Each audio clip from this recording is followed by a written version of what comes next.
So these are motivators that will actually get you from point A to point B or maybe even point Z, but will cost you a lot in the process. Mm. So it gets the job done, neurologically really, really potent, but wires your motivational system in a way that will burn you out.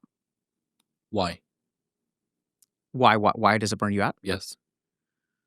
Because if you sort of look at the cost, right? So if I'm utilizing anger or fear to motivate myself, I may do the job. So I may sort of end up on Monday morning with a prepared for a test.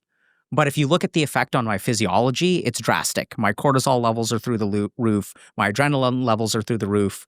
My reticular activating system, which is like this part in the back of your brain. Threat.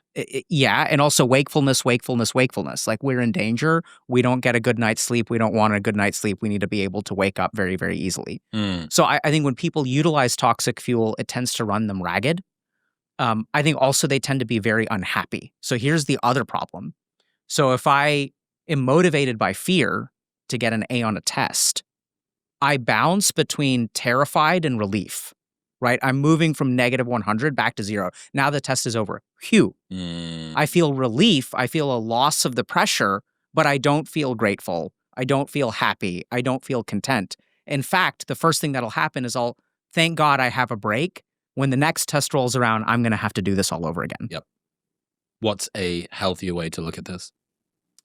That is a long question. All right, it's not a simple question, but I would say setting up, there's a couple ways to look at it. So one is like a more scientific approach. One is a more spiritual approach. I'm actually going to start with the spiritual because I think that works really, really well. So you can use toxic fuel to achieve things, but the price that you will pay will likely be your peace and your happiness. And this is why it's so hard for people because they think, okay, if I don't have ambition, if I don't strive to be something, how am I supposed to motivate myself?